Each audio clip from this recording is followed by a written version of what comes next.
ভুয়ো ভোটার খুঁজতে তৎপর কমিশন। ভুয়ো ভোটারের খোঁজে নতুন অপশন বিএলও অ্যাপে শুরু ডুপ্লিকেট ইলেক্টর ভেরিফিকেশন। একই নামে একাধিক জায়গায় ভোটার খুঁজতে নয়া ব্যবস্থা। নতুন অপশনে ভোটারকে বিএলও অ্যাপে ডুপ্লিকেট দেখালে পদক্ষেপ। ভুয়ো ভোটার খুঁজতে তৎপর কমিশন। বিজেপি এবং তৃণমূলের তরফ থেকে কি বলা হচ্ছে দেখুন। ব্যাপার নেই, কম্পিউটারের কাজ ও আপনার আগে করলেও যা হতো এখন করলেও তা হতো।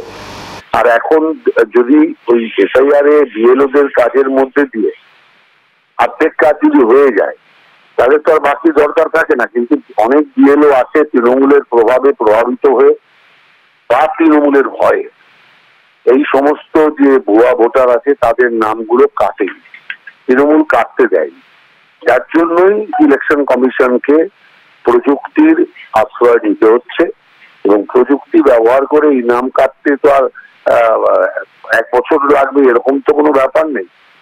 এ তো শুধুমাত্র যে কম্পিউটারাইজড ভাবে এর নিমেষে সমস্ত কাজ হয়ে যাবে, যে কাদের একাধিক জায়গায় নাম আছে এবং যেটা আপনার মৃত ব্যক্তির ক্ষেত্রেও কমিশন যে ব্যবস্থাকে কাজে লাগিয়ে প্রযুক্তিকে কাজে লাগিয়ে সেক্ষেত্রেও অনেক মৃত ভোটারের নাম বের করে নিয়ে এসছে, যে নামগুলো হয়তো বাদ যায়।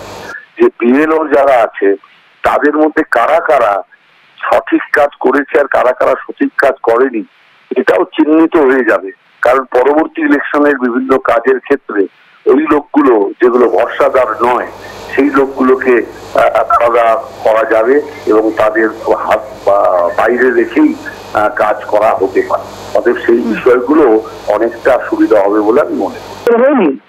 আর এই ভুয়ো ভোটার নিয়ে মমতা বন্দ্যোপাধ্যায় যখন নেতাজি ইন্দ্রে প্রোগ্রাম করে সামনাসামনি দেখিয়েছিলেন গত বছর, যে এই বছরই শুরুর দিকে, যে কিভাবে হরিয়ানার ভোটার রাজস্থানের ভোটার একই এপিক কার্ডের নাম্বার নিয়ে, তো একই এপিক কার্ডে পশ্চিমবঙ্গের ভোটারেরও নাম্বার আছে, হরিয়ানার ভোটারেরও নাম্বার আছে, রাজস্থানের ভোটারেরও নাম্বার আছে, পশ্চিমবঙ্গের ভোটারেরও নাম্বার আছে। পশ্চিমবঙ্গের ভোটারদের ভোটার লিস্ট থেকে বাদ দেওয়ার ষড়যন্ত্র যখন মমতা ব্যানার্জি প্রথম এটাকে ফ্ল্যাগ করেছিলেন, সেই সময় তো নির্বাচন কমিশনের মনে হয়নি যে এরকম কোন একটা সিস্টেম আনি এনে ইউনিক নাম্বার দিই, এনে রাজস্থানের ভোটার আর বাংলার ভোটার ইউনিক নাম্বার যেন এক না হয়ে যায় সেই ব্যবস্থা করি।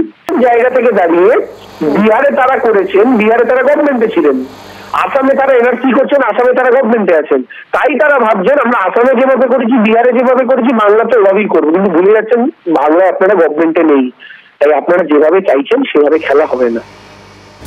বিজেপি নেতা দিলীপ ঘোষ কি বলছেন এই বিষয়ে দেখুন। যারা মৃত তাদের তো কিছু বাদ গেছে, তারপরে অনেক মৃত লোকের ফর্ম ফিল আপ করে টিএমসি লোকেরা জমা করে দিয়েছে বিএলওদের হাত দিয়ে। দাদা দেখিয়ে, দাদু দেখিয়ে, বাবা দেখিয়ে বিভিন্ন লোককে অনেকে ফর্ম ফিল আপ করেছে। তো একটা বড়ো সংখ্যা, এখনও 50-60 লাখের বেশি এরকম ভুয়ো ভোটার আছে যেটা এই ধরনের করেছে। সেটা যদি স্ক্রুটিনি ঠিক মতো না করে নির্বাচন কমিশন তাহলে সেই নামটা থেকে যাবে। তো সেই জন্য অবশ্যই সফটওয়্যার এআই ইউজ করা উচিত। যে রেফারেন্স ওরা দিচ্ছে সে তার সঙ্গে রিলেশন কী আছে আর তার মধ্যে এরকম কোনো ডকুমেন্ট আছে কিনা সেটা প্রত্যেকটা ভেরিফিকেশন করার দরকার আছে। কারণ বহুভাবে এখানে ভুয়ো ভোটার ঢোকানোর চেষ্টা হচ্ছে।